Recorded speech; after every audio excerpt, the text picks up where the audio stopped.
Hello, good afternoon. It is 37 days to the presidential and parliamentary elections. Welcome to Election Brief. My name is Faustina Safo. We're live on DSTV channel 421, GoTV channel 125, on all our social media handles and around the world on myjohnline.com. Election headquarters is brought to you by Petrosol Platinum Energy, energizing dreams. The Chartered Institute of Management Accountants, CIMA, the American Institute of Certified Public Accountants, AICPA, together as the Association of International Certified Professional Accountants. Also brought to you by German Ozone Medical Center, Alternative Therapy, Dental Wellness and Beauty, as well as Chopbox Technologies, a convenience service, and Youth Bridge Foundation, bridging the gap for positive youth development. My name is Faustina Safo. Please stay for details.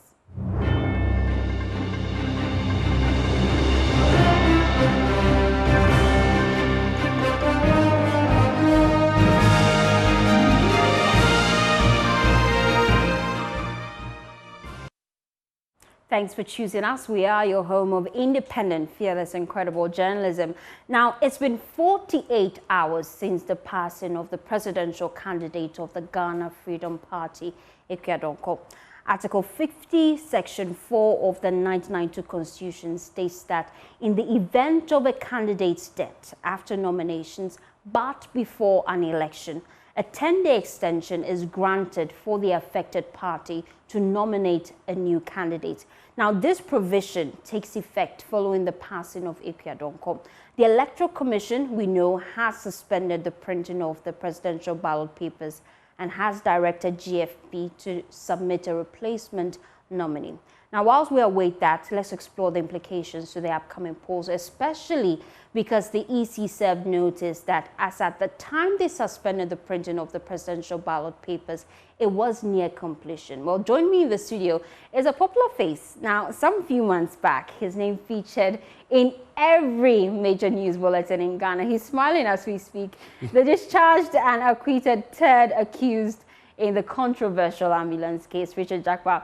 He has been appointed the NDC's agent supervisor for the 2024 elections ballot printing. Now, what is expected of him in this position? Let's start on that note. What's expected of you in this position? Well, it's a very daunting task. It's supervising our various agents that are placed in the various printing houses. And then to make sure that what they do, what's expected of them. And then also identifying loopholes in the printing processes, in the printing houses, and making sure that they don't print more than what is required for the election.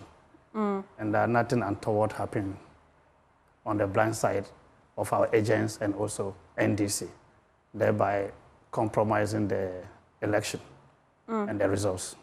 Now, let's look at the 10-day extension given by the Electoral Commission for GFP to nominate a presidential candidate. What are the challenges this will pose in the upcoming polls, knowing that we have just 37 days to the general elections? Well, there are a lot of implications and permutations.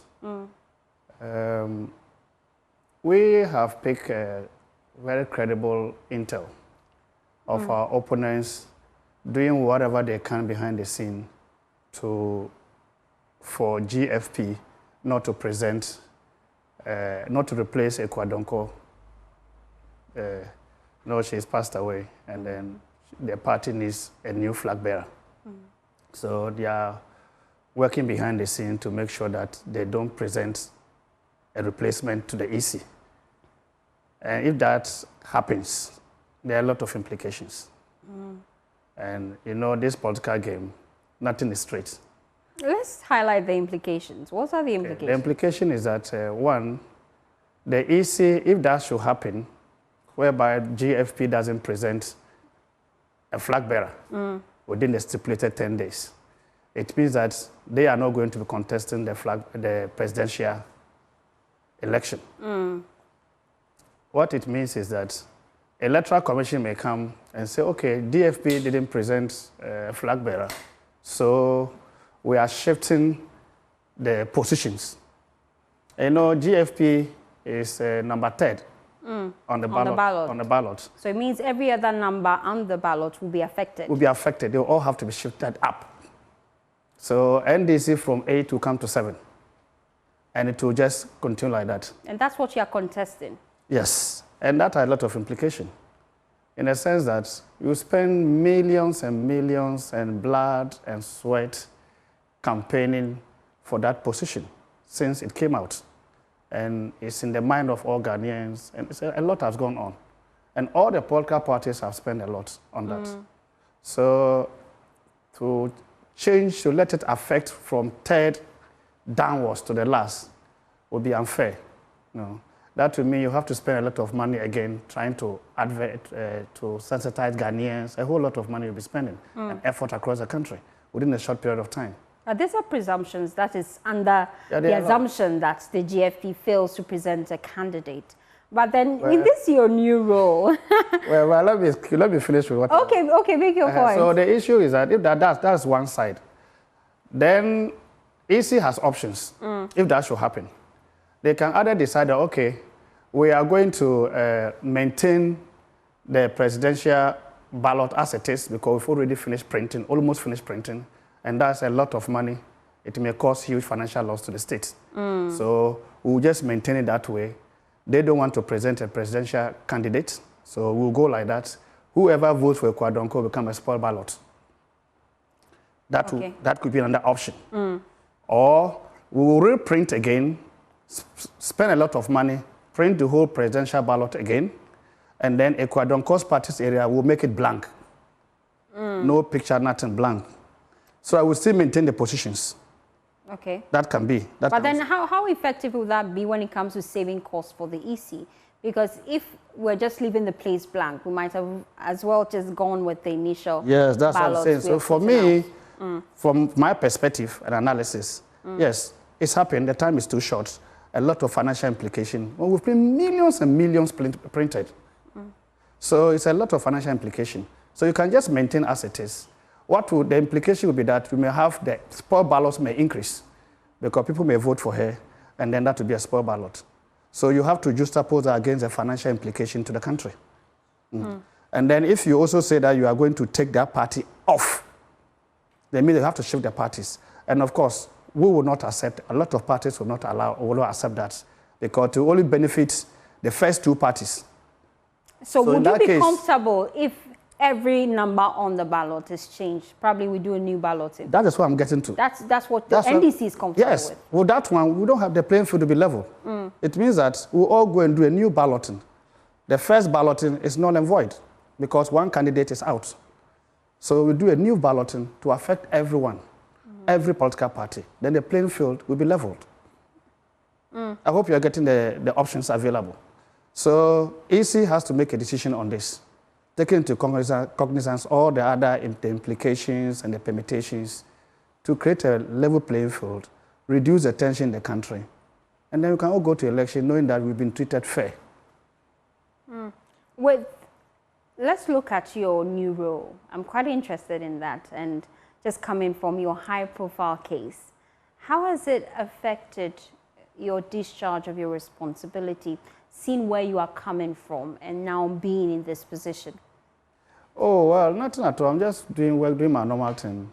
Any challenges you have encountered so far? A lot. How different is that from the ambulance court case? Because you were in the public eye at that time. How different is the challenges you're facing now? Well, now it's a different challenge because I've discovered a lot of moves in the printing companies that are printing, especially those printing Ashanti region and Savannah, Eastern region, and then I think, and then Northeast. So where they are printing the two strongholds of our major political opponents and where the two flag bearers are coming from. So these the two companies printing these areas, these two regions, these major two regions, are producing, printing in excess of 3,000 ballots per constituency. In excess of 3,000 ballot papers per constituency.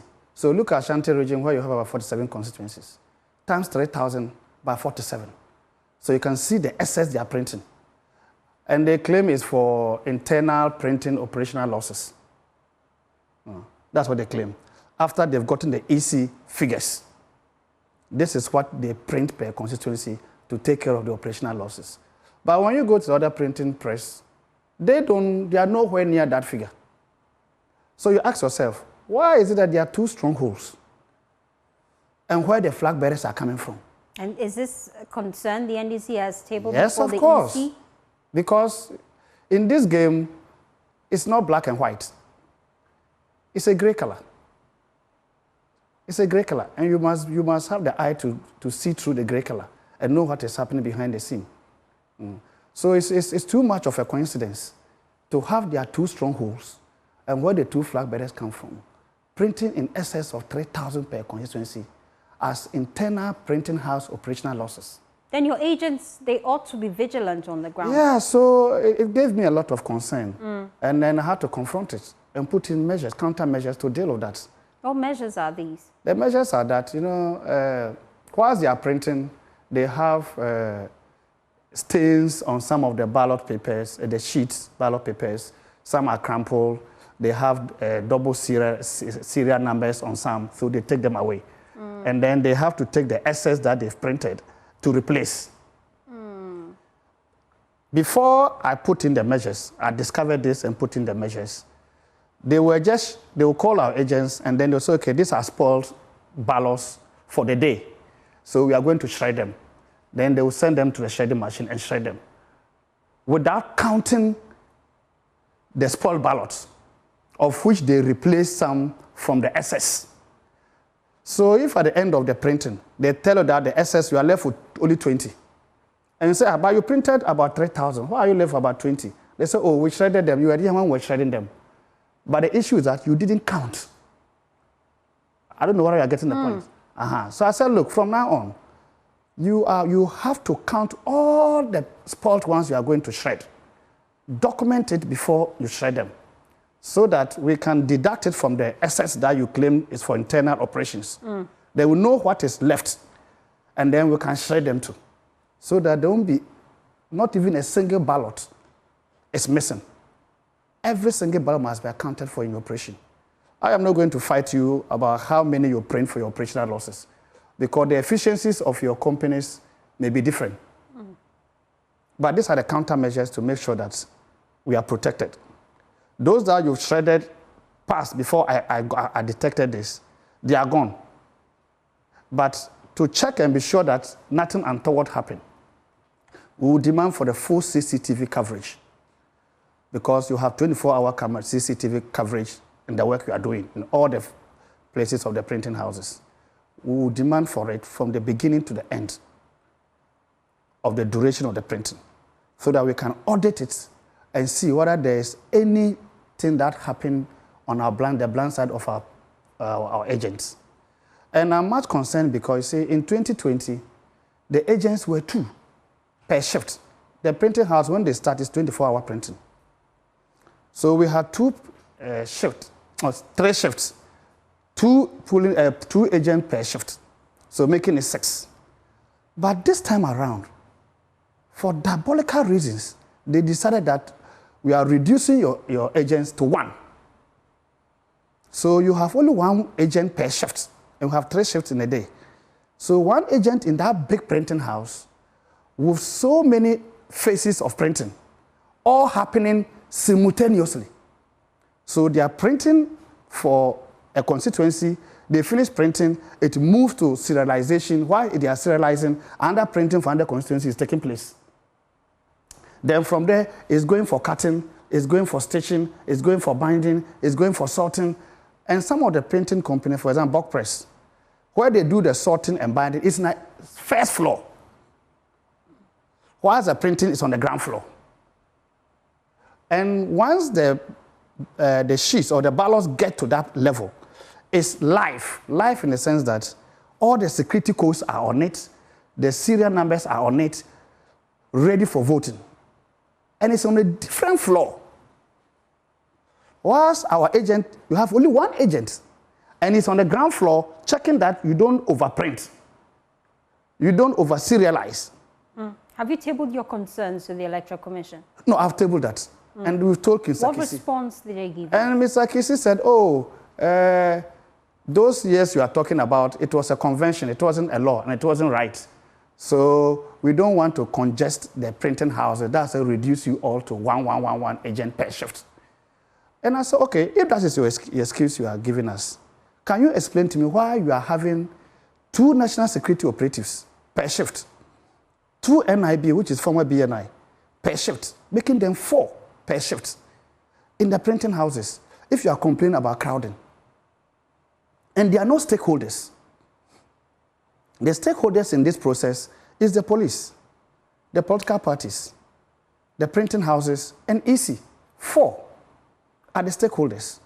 What is this national security and NIB personnel doing here? And they are even more than the stakeholders who are taking part in the process. At this point, it boils down to the supervision that the agents would have to play on the field.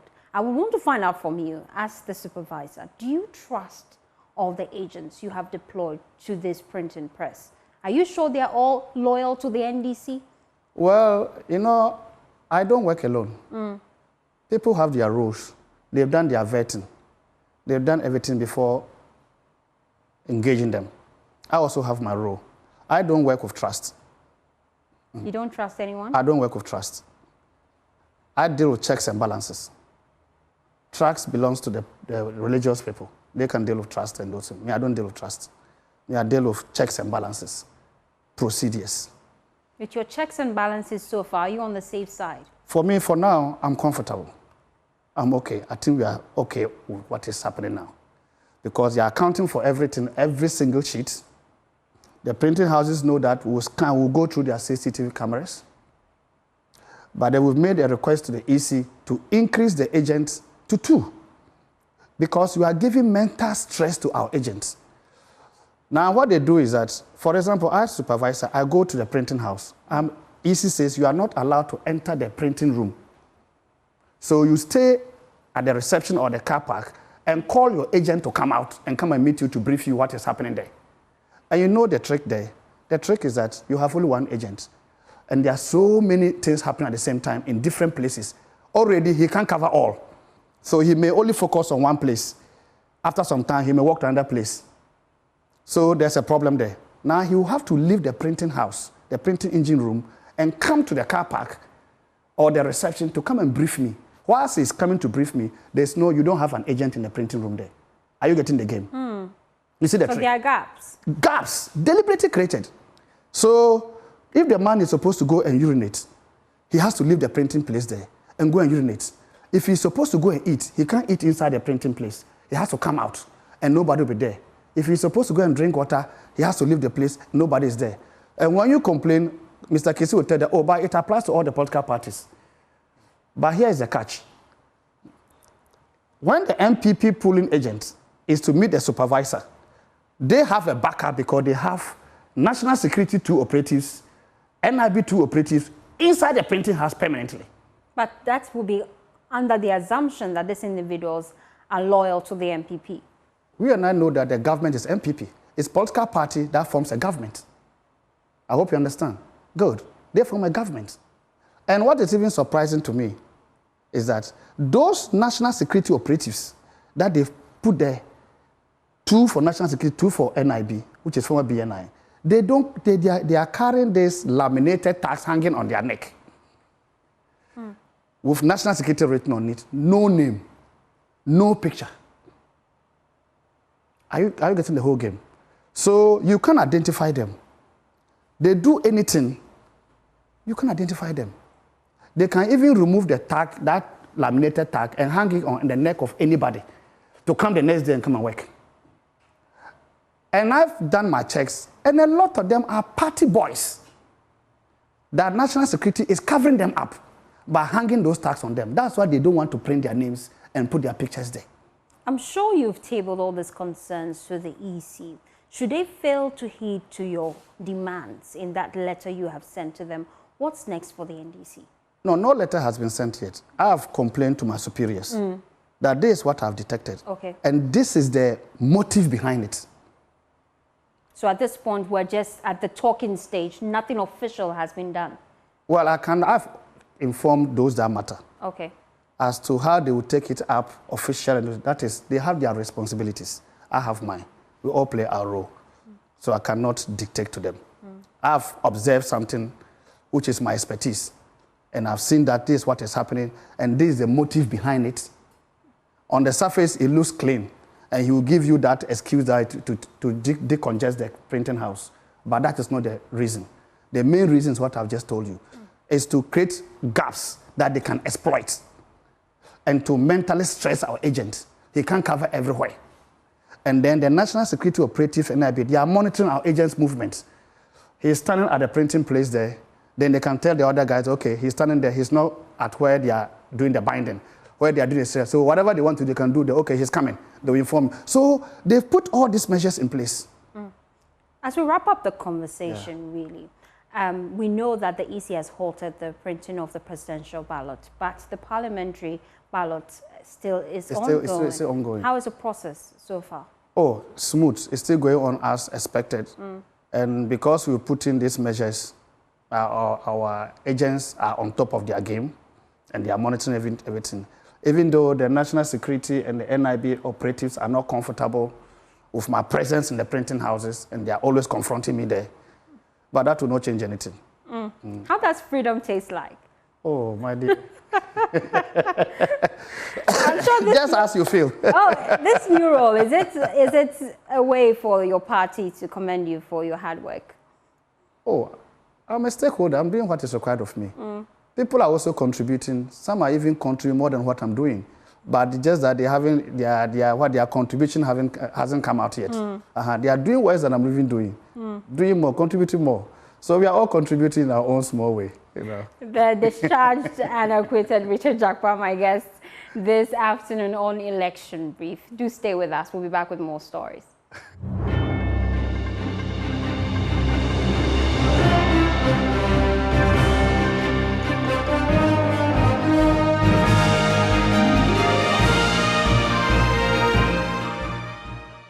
Thanks for staying with us here on Election Brief. Now, with just 37 days until this year's election, constituents in the Angloga constituency are intensifying their calls for a fair share of the national resources. High on their list are demands for employment opportunity, agro-processing facilities, and an end to illegal mining. Galamsey, as a youth press for these changes, the two leading candidates on the ticket of the NDC and the MPP face off over who has the best record to lead the people. Carlos Caloni takes us on a journey to the Angloga constituency in the Volta region in our latest edition of Constituency Lens. Here excerpts.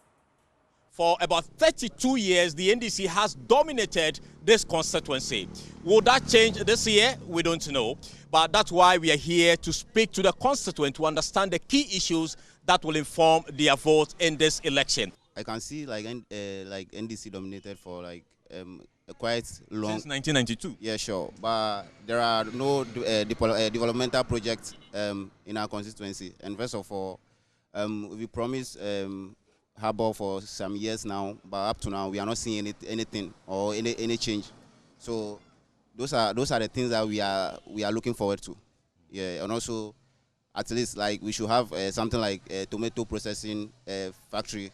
Yeah, so that when our farmers harvest their tomato, yeah, they can get easy access to where to sell it and get something. Now and what they are doing, it is telling the youth that we are no more in that era. Now I vote for you, you come back and produce. So you know this vote we are coming to do is very crucial because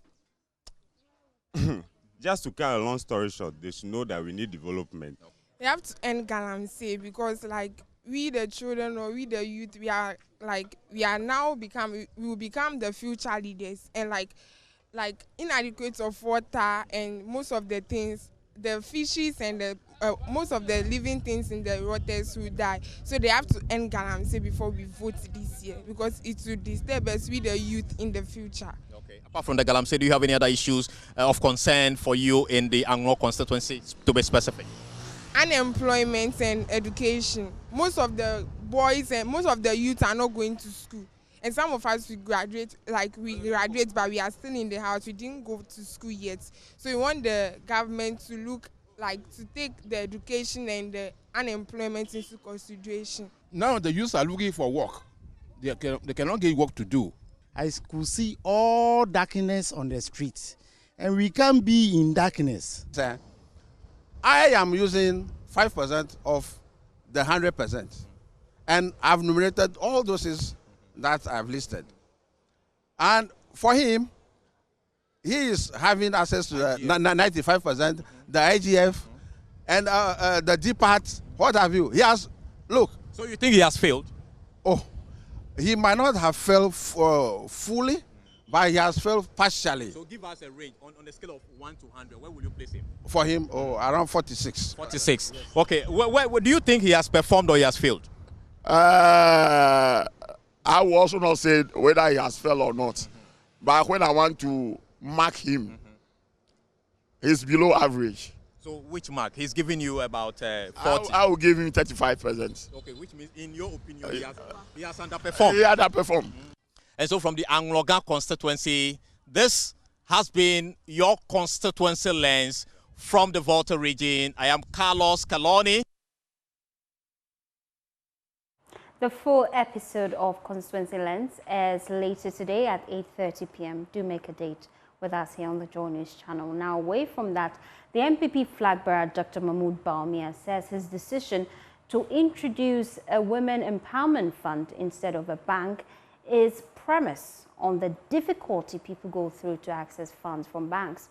According to him, the empowerment fund will have flexible terms of accessing the money rather than a bank where women will have to go through tedious scrutiny. Addressing stakeholders at Sankore in the Asonafo South constituency, Dr. Bawumia noted that women traders will only need their Ghana card to access the funds. Women's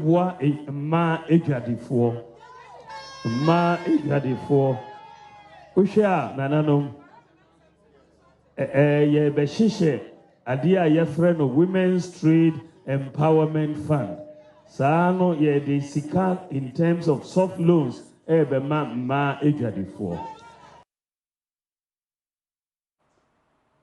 that's how we wrap up the bulletin. For more news, please log on to myjoyonline.com. My name is Faustina Saho. Good afternoon.